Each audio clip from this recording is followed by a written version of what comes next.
Banyak yang memilih tetap berada dalam kendaraan, menyalakan mesin dan AC agar kabin tetap terasa nyaman. Padahal ketika mobil diam dengan AC menyala dan mesin hidup, bukan tidak mungkin BBM tetap terbakar meskipun kendaraan kita tidak bergerak. Dan menjelang Lebaran 2026, Kementerian Perhubungan bahkan memproyeksi kepadatan lalu lintas ataupun kepadatan arus mudik pada 17-18 Maret 2026, sehingga potensi kendaraan berhenti lama di jalan menjadi sangat relevan. AC mobil menyala saat mudik dan bagaimana dampak konsumsi BBM-nya. Itu yang menjadi sorotan kami atau tema kami perbincangan bersama dengan pakar otomotif dari Institut Teknologi Bandung atau ITB, Yanes Martinus Pasaribu.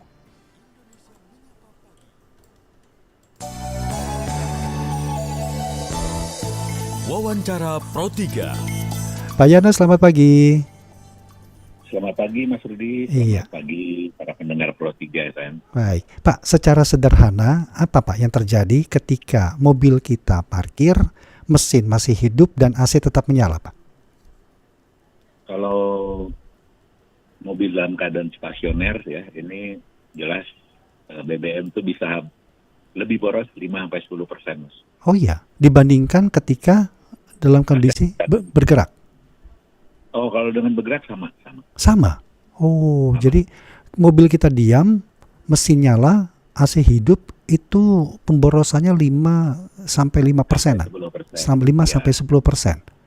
Oke. Kalau bergerak, karena kita di RPM lebih tinggi, Ya. itu bisa sampai ke 10%, Mas.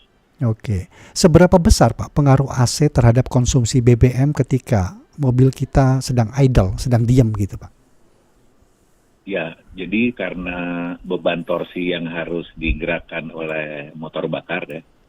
Kalau mobil bensin ya, dia jadi naik bebannya, otomatis dia membutuhkan energi yang dibakar lebih besar. Jadi RPM cenderung lebih naik, Mas. Nah, itu yang menghabiskan sebetulnya BBM lebih banyak. Ya. Tapi kenapa Pak ya? Kita kadang-kadang ngerasa borosnya ini nggak terlalu terasa deh. Padahal secara teknis tadi Bapak sampaikan tetap ada pemborosan di situ sampai 10% bahkan. Iya, jadi tentunya ini trade off ya Mas ya. Iya. Ya, kalau 5% itu kurang signifikan memang kalau dirasakan oleh pengguna kendaraan. Dan itu apakah berbeda Pak? Kendaraan dengan CC kecil atau bermesin kecil dengan bermesin besar Pak? Nah, kalau kendaraan yang cc-nya kecil, misalnya yang 1000 atau 1200 cc, Ya. dia jelas power yang diperlukan untuk memutar kalau bahasa sederhananya dinamo kompresor AC-nya itu dia perlu power lebih besar, Mas. Oh. Itu bisa lebih tinggi lagi. Itu yang CC? Yang CC 1000 cc kecil. Oke. 200. Kalau yang CC-nya besar 2000 ke atas begitu? Iya, dia lebih kecil. Persentasenya Mas ya. Ya, persentasenya justru lebih kecil ya. Mesinnya lebih besar, ya betul. Oke. Kalau ini Pak, biasanya kan biar nggak terlalu boros katanya suhunya dikecilkan. Ngaruh nggak ini Pak? Oh sangat. Jadi yang paling ideal sebetulnya kalau kita lagi mengemudi atau lagi stasioner, usahakan setel suhu AC-nya di suhu ruang. Jadi sekitar kalau ada setelan suhu ya di 24 derajat Celcius. Dan kita kan cenderung nggak sadar suka setel AC-nya itu sampai ke yang paling dingin gitu ya. Iya. Biar cepet kan Pak? Setengah lah kalau putarannya Mas. Setengah. Kalau diam pun juga sama? Sama ya. Cuman satu hal ini yang sering terjadi dan sekarang kayaknya makin sering deh. Ini keracunan gas karbon monoksida. Monoksidanya, iya. Iya, PO. Apalagi kalau lagi stasioner itu lebih berbahaya dengan jendela ditutup. Apalagi kan sekarang banyak tren mobil yang udah cukup berumur ya. Keluar kota. Berumur tuh minimal sudah berapa tahun pemakaian gitu Pak? 5 tahun pemakaian gitu sudah masuk yang berumur nggak itu Pak? Bagaimana Mas? 5 tahun pemakaian itu sudah masuk kategori berumur nggak itu? Lebih berpotensi tadi? Aman. Ya? Masih aman. Umurnya masih aman. Ya. Oke. Tapi kalau yang di atas 10 tahun. Harus hati-hati Pak ya? Ya, karena suka ada kropos di bagian bawah atau lubang atau krek kecil. Ini asap dari knalpot ini yang masuk ke kabin yang bikin orang nggak sadar dia ngerasa lemas dan ngantuk. Oke, itu monoksida tadi ya?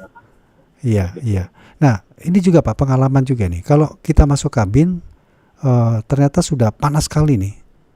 Dan ketika seperti tadi Bapak sampaikan, kalau kita langsung menghidupkan AC dengan suhu yang tertinggi tadi, suhu terendah ya artinya ya. Ini memang membuat mesin bekerja lebih berat di awal, Pak ya? Iya, betul. Karena sensor suhunya itu diupayakan untuk mendinginkan atau menarik ya sirkulasi udara yang panas tadi. Dan ini akan menaikkan beban kerja mesin sebetulnya, Mas. Oke, termasuk Apalagi AC kalau yang didinginkan pada saat jendelanya tertutup semua gitu. Jadi caranya kalau memang ingin mendinginkan ruang lagi saat panas sekali, jendela dibuka dulu ya sambil ya AC mulai nyalakan. Oke. Iya.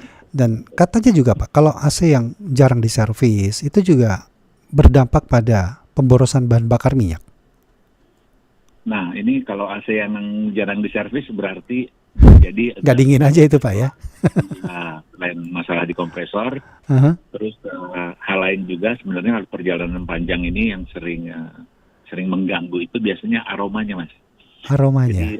Jadi endapan dari berbagai partikel dan ini cairan tuh ada di ruang untuk blowernya. Itu bikin aromanya gak enak. Tapi Pak Yanes, terutama seperti di Jakarta, musim-musim seperti sekarang siang itu kan terik ya. Ketika kita berhenti di parkiran, menunggu seseorang, itu rasanya nggak mungkin kalau kita tidak menyalakan AC, sementara mesin hidup. Nah, kalau melihat dari hal seperti ini Pak, itu masuk akal atau pemborosan? Ya itu tadi Mas, jadi tantangan kita ini kan sulit loh Pak itu, gimana? Ya, trade-off antara kenyamanan kita, ya. Karena terus terang tubuh manusia itu ya by nature didesain untuk di suhu ruangan gitu.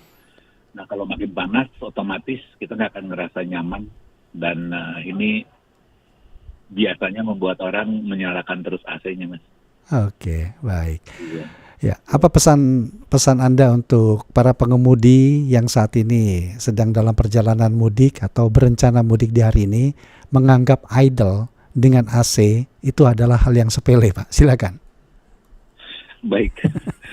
Jadi sebenarnya kalau kita lihat tren yang tahun ini ya kalau dari berbagai informasi yang saya dapat ini akan mungkin 20-30% lebih padat ya.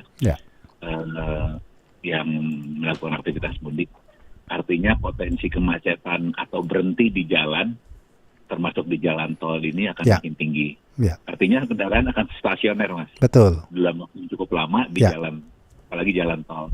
Nah ini disarankan kalau itu terjadi ya tetap jaga kalau di setelan yang umum ya. Suhu nyaman lah begitu Pak ya? Ya. Suhunya kalau gitu blowernya di angka 2 aja. Oke.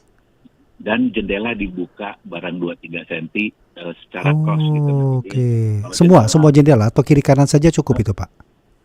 Kiri misalnya kalau jendela kanan daerah driver turunkan 2-3 cm. Ya.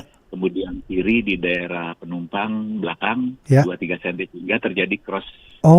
Jadi cross begitu ya artinya Pak ya? Betul. Jendela driver dan jendela penumpang belakang sebelah kiri. Ya, biar terjadi pertukaran udara. Karena kita khawatir sebenarnya sekarang ini banyak mobil yang sudah cukup berumur merasa fit ya. Ini resiko gas beracun sih sebenarnya yang paling khawatirkan Mas. Ya, itu atau salah satu langkah pencegahnya begitu Pak Yanes ya. Baik. Betul. Pak Yanes Martinus, terima kasih banyak Pak untuk waktunya sudah berbincang bersama kami Pak. Sehat selalu Pak. Selamat pagi. Iya. Salam selamat pagi Dukun. Ya, demikian tadi narasumber kami, pakar otomotif dari Institut Teknologi Bandung atau ITB, Yanes Martinus Pasaribu. Wawancara Pro 3.